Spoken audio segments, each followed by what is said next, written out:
오늘 예배 함께 하신 성도님들 우리 서로 환영합니다. 사랑합니다. 축복합니다. 인사하시기 바랍니다.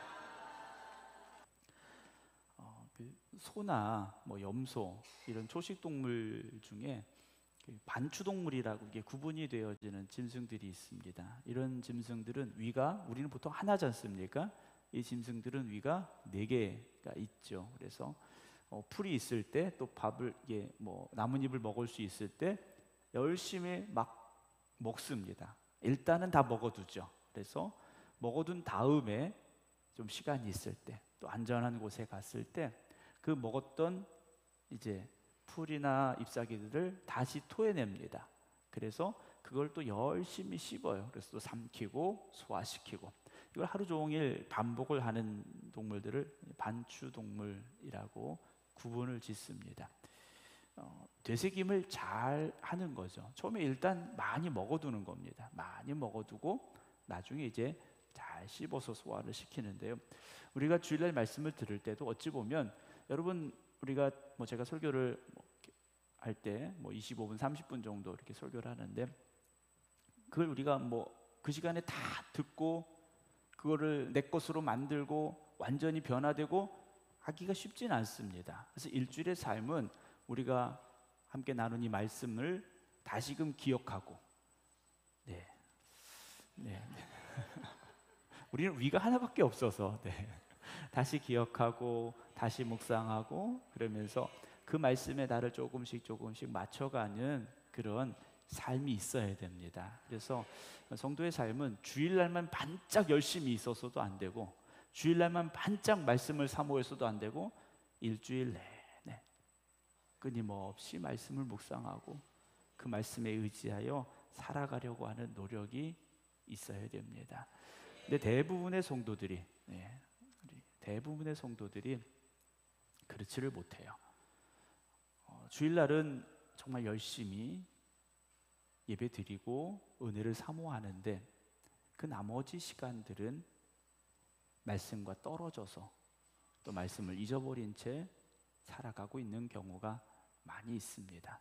그러니까 여러분들만 그렇다는 게 아니고 대부분이 다 그렇습니다. 그래서 목사님들이 우스갯소리로 말하죠. 지난주일 설교 제목을 기억하느냐라고 이렇게 물어보셔요.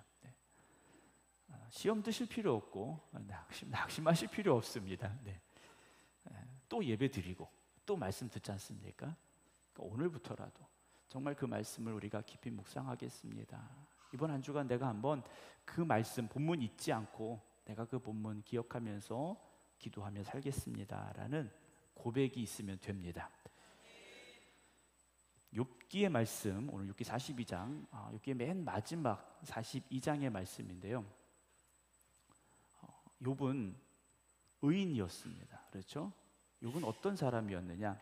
하나님께서 인정하시는 의인이었어요. 욥기 1장 1절 보겠습니다. 이쪽 화면 꺼줄까요? 아예? 욥기 1장 1절 보면 우스라고 하는 땅에 욥이라고 불려지는 사람이 있었어요.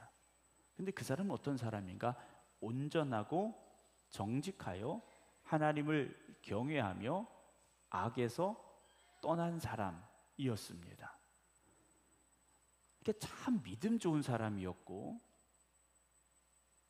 세상적인 삶에 있어서도 어느 것 하나 흠잡을 것이 없는 사람이었습니다.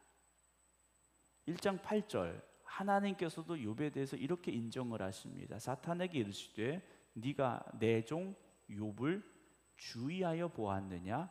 그와 같이 온전하고 정직하여 하나님을 경외하며 악에서 떠난 자는 세상에 없다라고 말씀하셔요. 그러니까 그 당시에 욥과 같은 믿음을 가지고 있는 사람이 없었더라는 거죠. 어쩌면 참 독보적인 아주 특별한 믿음을 가진 사람이 욥이었습니다. 부러우시죠? 네. 우리가 욥이라는 사람을 보면서요, 그런 믿음, 그런 삶에 대한 우리의 노력이 있어야 됩니다. 그 사람은 믿음이 좋은데 그 사람은 그 사람이니까 나는 또 내 형편이 있고 내 상황이 있으니까 이렇게 스스로 만족하지 마시고 여러분, 우리의 신앙의 목표를 좀 욥과 같은 믿음, 아브라함과 같은 믿음, 그런 믿음이 목표가 될 수 있기를 주님의 이름으로 축원합니다. 그래서 욥은요, 그 지역의 사람들에게도 인정받는 믿음의 사람이었고 존경받는 사람이었고 하나님께서도 인정하시는 사람이었습니다. 그래서 하나님께서 하신 말씀이에요. 야, 욥과 같은 사람은 세상에 없다라는 거죠. 욥과 같은 사람은 세상에 없다라는 거예요. 여러분, 우리 세상에 많은 교회가 있습니다. 우리 생극에도 교회가 여러 교회가 있는데 생극교회 같은 교회가 없었더라. 네, 우리가 그런 교회가 되어야 되지 않겠습니까? 그런데 이 욥이 평안하게 건강하게 살다가 죽었더라. 성경은 그렇게 말씀해 주고 있지 않습니다. 욥이 엄청난 고난을 겪습니다. 여러분, 의인도 고난을 겪습니다.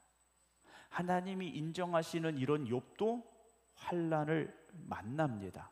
여러분, 우리가 경건한 사람은, 아주 뛰어난 특별한 믿음을 가진 사람은 어려움을 당하지 않느냐?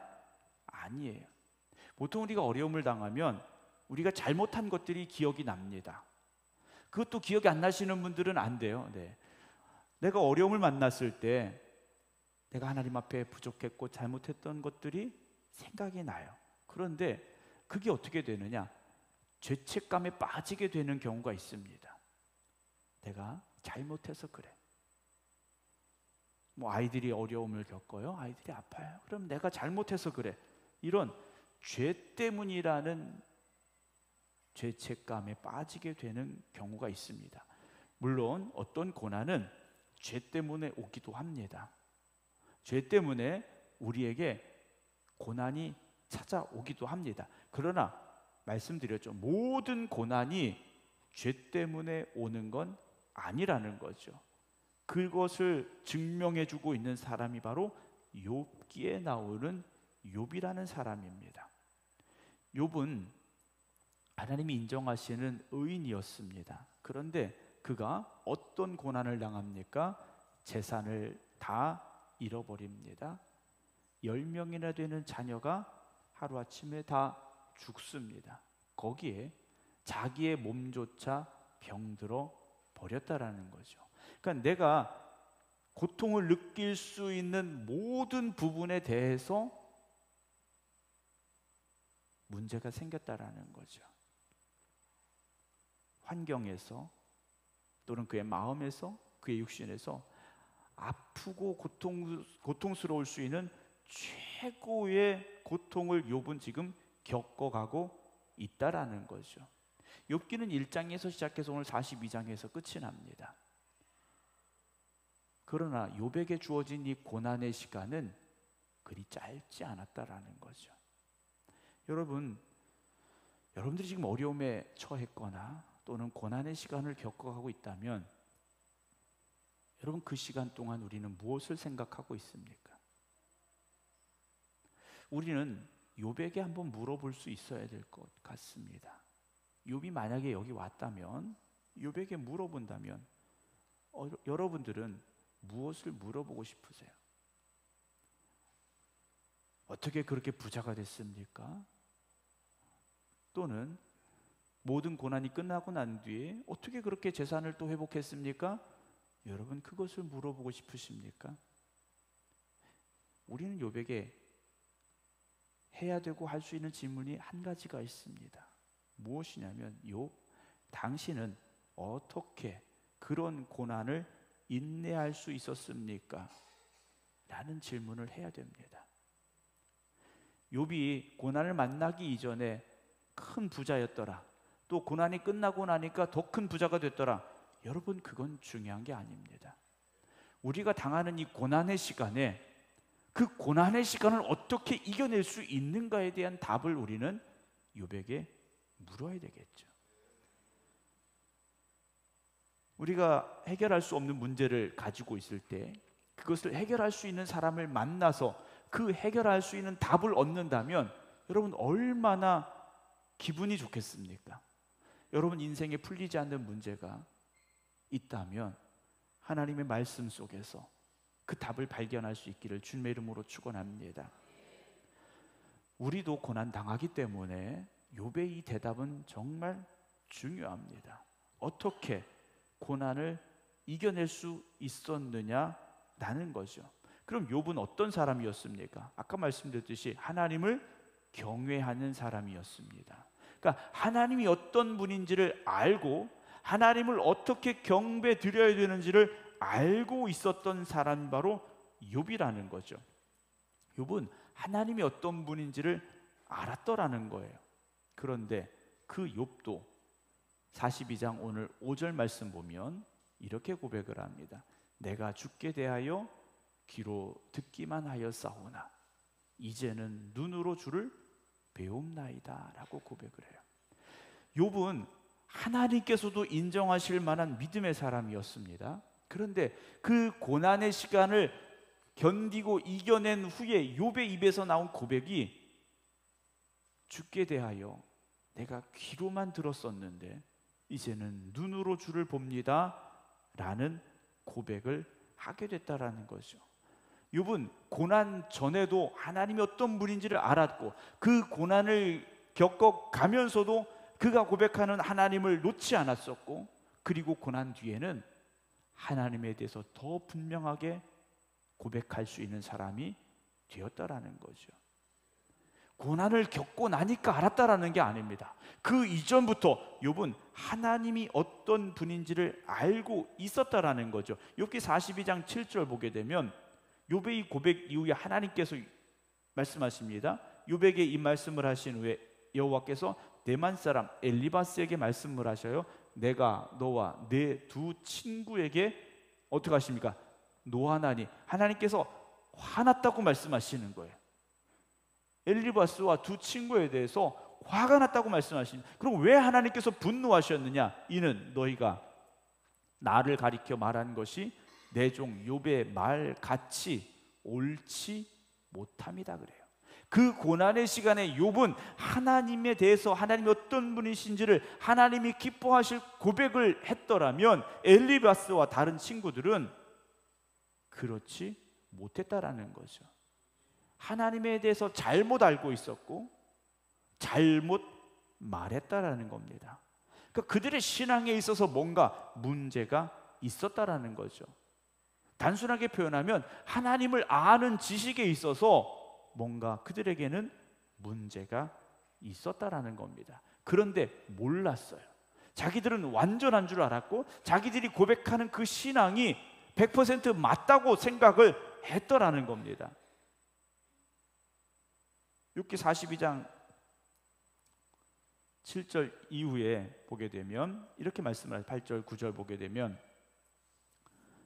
그런즉 너희는 숫소 7과 순양 7을 가지고 내 종 욥에게 가서 너희를 위하여 번제를 드리라. 내 종 욥이 너희를 위하여 기도할 것인즉 내가 그를 기쁘게 받으리니 너희가 우매한 만큼 너희 갚지 아니하리라. 이는 너희가 나를 가리켜 말한 것이 내 종 욥의 말 같이 옳지 못하다. 그러니까 욥이 한 고백, 욥이 하나님을 향하여 한 신앙의 고백들은 하나님이 옳다 하셨지만 엘리바스와 다른 친구들은 잘못됐다라고 말씀하셔요. 근데 욥기를 읽어가다 보면 엘리바스와 친구들의 말이 맞는 것 같거든요. 그런데 하나님 보시기에는 그렇지 않았다라고 말씀을 하고 계세요. 야고보서 1장 2절 4절 보면 2절부터 4절 말씀입니다. 내 형제들아, 그래요. 야고보 사도가 핍박받는 초대교회 성도들을 향하여 보낸 편지인데요. 너희가 여러 가지 시험을 당하거든 온전히 기쁘게 여기라. 이는 너희 믿음의 시련이 인내를 만들어낸 줄 너희가 알미라. 인내를 온전히 이루라. 이는 너희를 온전하고 구비하여 조금도 부족함이 없게 하려 함이라. 라는 말씀으로 야고보서가 시작이 됩니다. 그러면서 5장 10절 보면 형제들아 주의 이름으로 말한 선자들을 고난과 오래 참음의 본으로 삼아라 그래. 핍박받는 이 초대교회 성도들이 그 고난과 핍박으로 인하여서 환난으로 인하여서 그들의 믿음이 흔들리고 있었던 그때 야고보 사도는 선지자들을 고난과 오래 참음의 본으로 삼아라. 그들을 보고 이 고난을, 이 환난의 시간을 이겨내야 된다라고 말합니다. 그러면서 예를 든 사람이 딱 한 명이 나옵니다. 5장 11절 보라 인내하는 자를 우리가 복되다 하나니 너희가 욥의 인내를 들었고라고 고백을 해요. 욥이 이 환난을 겪은 시간은 짧지 않았다라는 겁니다. 정확하게 뭐 몇 달이었는지 몇 년이었는지 우리가 알 수는 없지만 꽤 긴 시간 동안 욥은 이 고난의 시간을 겪었다라는 거죠. 그 고난이 하루였다면 인내할 필요가 없죠. 고난이 한 달이었다면 조금만 참으면 됩니다. 그러나 욥의 인내라고 야고보 사도가 말할 정도라면 그 시간은 우리가 생각하는 것 그 이상의 긴 시간이었을 것이다라는 거죠. 사랑하는 성도 여러분, 오늘 여러분들에게 찾아온 고난 또는 어려움, 문제가 이미 오랜 시간 여러분들 곁에서 머물고 떠나지 않는 분들도 있을 것이고요. 그런 고난이 찾아온 지 얼마 되지 않으신 분들도 있을 수 있습니다. 저는 여러분들에게 그 고난이 오늘 끝납니다라고 말씀드릴 수는 없습니다. 그러나 욥의 인내를 바라볼 수 있는 여러분들이 되시기 바랍니다. 야고보 사도가 이렇게 말해요. 욥의 인내를 들었고 주께서 주신 11절 말씀 다시 볼까요? 주께서 주신 뭘 봤습니까? 결말을 보았거니와 그래요. 하나님이 주시는 결말이 있다라는 겁니다. 하나님이 주시는 결말이 있어요. 그 결말이 무엇입니까? 주는 가장 자비하시고 긍휼히 여기시는 분이라는 거죠. 여러분, 욥이 고백하는 하나님, 욥이 믿었던 하나님은 어떤 하나님이시냐? 가장 자비하시고 긍휼하신 분으로 욥은 고백했더라는 거죠. 욥의 믿음의 대상인 하나님은 바로 그런 분이십니다. 오늘 여러분들은 하나님을 어떤 분으로 고백하고 계십니까? 나만 힘들게 하신 하나님, 나를 고통스럽게 하신 하나님, 여러분 그렇게 생각하십니까? 하나님이 욥이 미워서 고난을 주셨습니까? 욥이 마음에 들지 않아서 환난을 주셨습니까? 여러분, 문제와 어려움이 여러분 곁에 왔을 때, 때로는 감당할 수 없는 그 문제 앞에서 절망스러울 때, 또는 육신의 질병이 너무나도 힘들 때, 여러분 하나님을 원망하지 마시기 바랍니다. 하나님 여러분들을 미워하셔서 그 고난을, 그 시련을, 그 아픔을 주신 것이 아니라는 거죠. 하나님은 지금도 가장 자비로우시고 가장 여러분들을 긍휼히 여기시는 분입니다. 욥은 그 믿음이 있었기에 인내할 수 있었고 이겨낼 수 있었다라는 거죠. 하나님은 선하신 하나님이십니다. 그리고 모든 역사는 하나님이 만들어 가십니다. 욥은 자식을 잃었고 재산을 잃었고 건강을 잃었지만 하나님을 향하여 원망하지 않았다라고 기록을 합니다. 오히려 하나님을 찬양하며 하나님 앞에 예배드리는 사람이었다라는 거죠.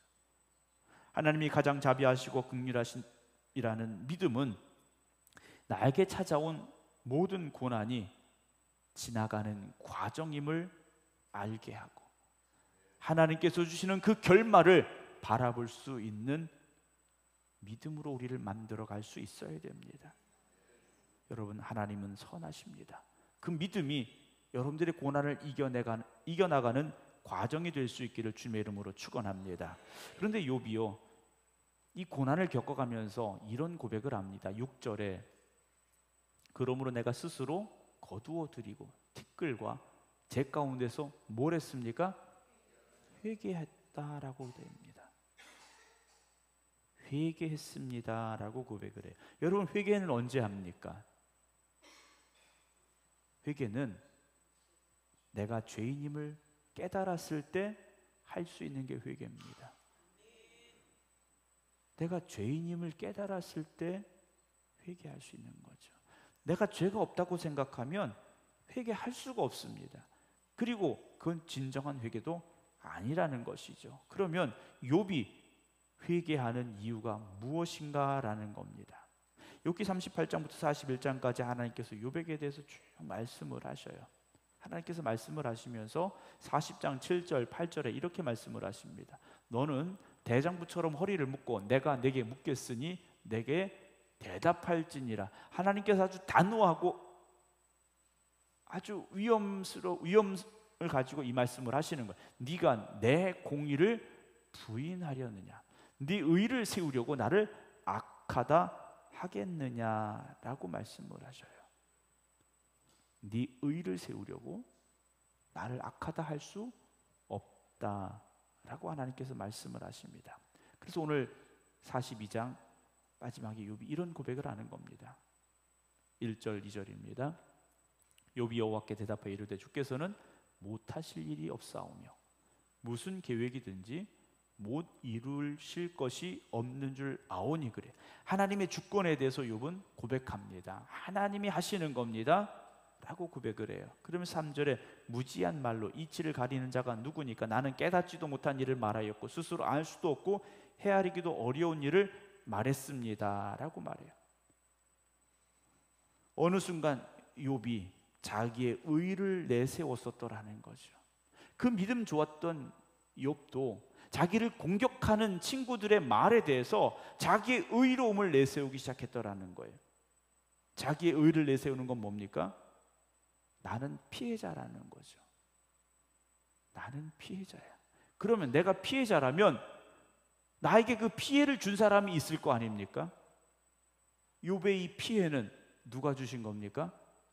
하나님이 주신 거죠.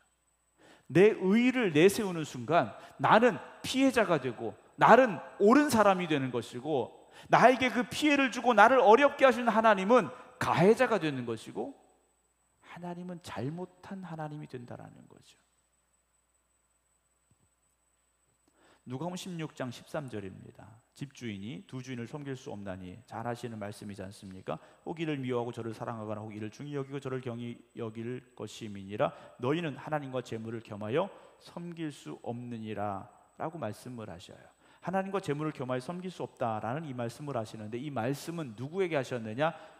누가복음 16장 14절입니다. 바리새인들에게 하셨어요. 누가복음 16장의 말씀은 예수님께서 바리새인들과의 대화를 기록하신 내용인데, 바리새인들을 향하여서 너희는 하나님과 재물을 겸하여 섬길 수 없다, 예수님께서 이렇게 분명히 말씀을 하셨어요. 왜 그랬느냐? 바리새인들은 뭘 좋아했습니까? 돈을 좋아했어요. 그런데 한번 생각해 보세요. 바리새인들은 율법의 박사들입니다. 율법을 철저히 지키려고 노력하는 사람들이에요. 우리가 감히 따라갈 수 없을 정도로 율법을 온전히 지키려고 애썼던 사람들이에요. 그런데 이들은요, 하나님보다 뭘 좋아했습니까? 돈을 좋아했다라는 거죠. 주님께서는 하나님과 재물을 겸하여 섬길 수 없다고 하셨는데 이들은 돈을 좋아하는 사람이었어요. 그러면 하나님 앞에 바로 서려고 그들이 보여줬던 행위들은 무엇입니까? 그들의 행동들은 무엇입니까? 위선이었다라는 거죠. 그래서 주님은 그들을 향하여 회칠한 무덤 같다라고 책망하신 겁니다. 근데 바리새인들이요, 이 모든 것을 듣고 비웃었어요. 예수님을 비웃었습니다. 그러면서 예수님께서 이들에게 한 가지 비유를 말씀하셔요. 부자와 거지 나사로에 대한 말씀을 하십니다. 부자가 있었고 거지 나사로가 있었어요. 근데 부자와 이 나사로가 죽었지 않습니까? 부자는 죽어서 어디 갔습니까? 네, 그분 잘 모르시면 다행이에요. 네, 굳이 알 필요 없는 분입니다. 네, 알려드리면 이분 죽어서 지옥에 갔어요. 거지 나사로는 죽어서 어디 갔습니까? 네, 이분은 아셔야 돼요. 네, 거지 나사로는 죽어서 천국에 가죠. 하나님의 나라에 가는데 아브라함의 품에 안기게 됩니다. 주님께서 이 비유를 말씀하시면서 지옥에서는요, 천국이 보였습니다. 천국에서는요, 지옥이 보이지 않았더라는 거죠. 언젠가도 한번 말씀을 드렸었는데 지옥에서는요, 천국이 보였어요. 그래서 이 부자가 고통 속에 있으면서 그 거지였던 나사로가 아브라함과 함께 있는 것을 보게 됩니다. 그래서 이 부자가 아브라함에게 요청을 해요. 무엇을 요청하느냐? 16장 27절 28절입니다. 나사로를 내 아버지의 집에 보내소서 그래요. 왜냐하면 내 형제 5명이 아직 살아있는데 그들에게 증언하게 하여 그들로 이 고통받는 곳에 오지 않게 하소. 지옥은 어떤 곳입니까? 살 만한 곳이 아닙니다. 고통스러운 곳이라고 주님은 말씀하셔요. 그래서 여기 오지 않게 나사로를 좀 보내세요. 그랬더니 아브라함이 29절에 이렇게 말합니다. 아브라함이 이르되 그들에게 뭐가 있습니까? 모세와 선자들이 있으니 그들에게 들어라 그랬어요. 아니, 모세와 선자는 이미 다 죽은 사람들이지 않습니까? 그런데 모세와 선자가 있다라고 말씀하셔요. 그 말씀은 뭡니까? 하나님께서 주신 말씀이 있다라는 거죠. 그 말씀을 들으면 된다라는 거예요. 그랬더니 이 부자가 그렇지 않습니다 그래요. 왜냐? 자기도 주님 이 성경 말씀을 들었던 사람이거든요. 부자도 성경 말씀 들었던 사람이에요. 이 당시에 부자들은 가난한 사람들을 도와주고 구제하는 사람들이었습니다. 돈만 하는 수전노들이 아니었어요. 나름대로 구제도 하는 사람들이었어요. 그래서 부자들은요, 죽으면 당연히 어디 갈 줄 압니까? 천국 갈 줄 알았어요. 근데 이 부자가 죽고 나서 보니까 내가 지옥에 와 있는 거거든요. 그럼 자기 동생들도 어디 갈 줄 알고 살고 있습니까? 천국 갈 줄 알고 살고 있어요. 그런데 그 동생들도 죽으면 어디 오게 생긴 겁니까? 자기와 같은 지옥에 오게 된 것 같아요. 그래서 나사로를 좀 보내달라 그랬더니 이미 하나님의 말씀이 있으니 말씀을 들어라 그래요. 이 부자가 하는 말이 뭡니까? 아버지 아브라함이요, 30절 다시 보여주세요. 만일 죽은 자에게서 그들에게 가는 사람이 있으면 뭐 할 겁니까? 회개할 겁니다 그래요. 죽은 사람이 살아서 그들에게 가면 그들이 뭐 할 거라고요? 회개할 거라고. 그러니까 부자는 자기가 지옥에 가고 나니까 자기가 어떤 사람인 것이 깨달아진 겁니까? 죄인인 것이 깨달아진 거예요. 회개는 죄가 있는 사람이 하는 것이라고 말씀을 드렸지 않습니까? 그러면 이 부자는 살았을 땐 자기가 죄인인 줄 몰랐어요. 근데 지옥에 와보니까 자기가 죄인인 거예요. 그럼 자기 동생들도 다 어떤 사람들인 겁니까? 죄인인 거예요. 죄인으로 살아서는 천국에 갈 수가 없다라는 거예요. 그래서 그들이 회개할 수 있도록 나사로를 보내달라 그럽니다. 31절 모세와 선자들에게 듣지 아니하면 비록 죽은 자 가운데 살아난 자가 있을지라도 권함을 받지 아니하리라 라고 되어 있죠. 여러분, 하나님의 말씀을 듣고도 깨닫지 못하는 사람은 죽은 자가 살아서 가도 듣지 않는다라는 거죠. 마태복음 7장 12절 보면요, 그러므로 무엇이든지 남에게 대접을 받고자 하는 자는 너희도 남을 대접하라. 이것이 뭐라고 되어 있습니까? 율법이요 선지자다 그랬어요. 자, 여러분, 우리가 이 말씀을 들었을 때 어떤 생각이 드십니까? 무엇이든지 남에게 대접을 받고자 하는 대로 너희도 남을 뭐 하라고요? 대접하라. 그럼 이 말씀을 들었고 우리는 어떻게 됩니까? 이대로 살아야 되죠. 그렇죠? 이게 맞는 것 같아요. 그런데 아브라함의 말이 뭡니까? 말씀을 듣고 회개해야 된다라는 거죠.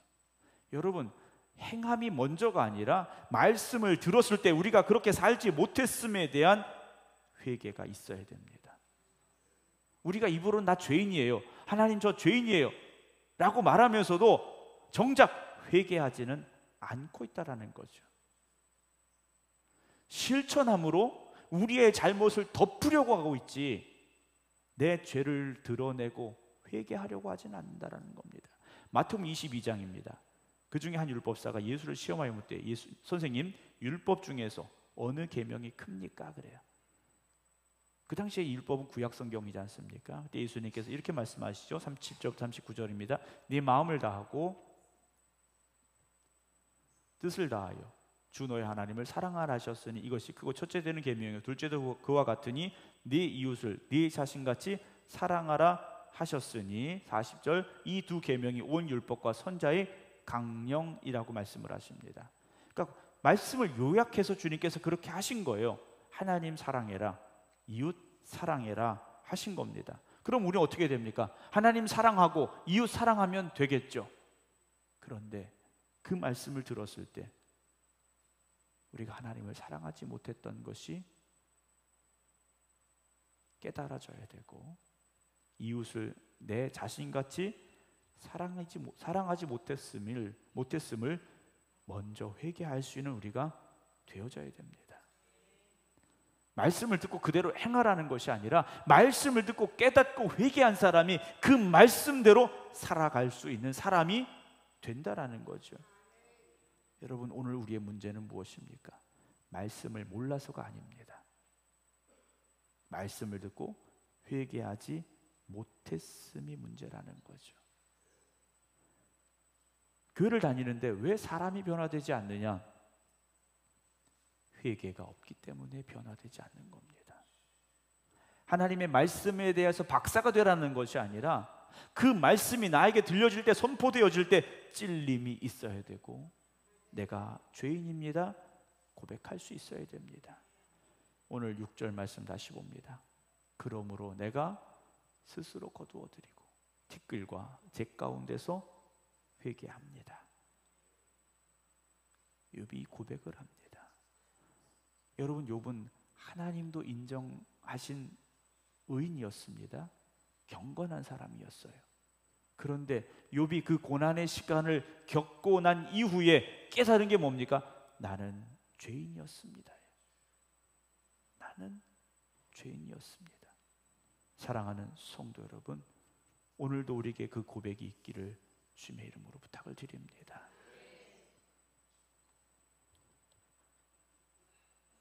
말씀을 듣고 내가 이렇게 이것도 하고 저것도 하고 결심하기 이전에, 결단하기 이전에 내가 먼저 하나님 앞에 죄인이었음을 고백할 수 있는 사람이 진짜 변화되는 사람입니다. 바울은 자기가 의인인 줄 알았어요. 그런데 부활의 주님 만나고 난 이후에 자기가 죄인임을 깨달았습니다. 그리고 그 죄인이 변화되어 복음 전하는, 목숨까지 아끼지 아니하고 복음 전했던 사도가 될 수 있었습니다. 사랑하는 성도 여러분, 오늘도 여기 들어오셔서 함께 예배드림을 통하여 성경의 지식을 얻어가지 마시고 내가 죄인임을 깨닫고 회개하고 고백할 수 있는 은혜가 있기를 주님의 이름으로 축원합니다. 기도하겠습니다.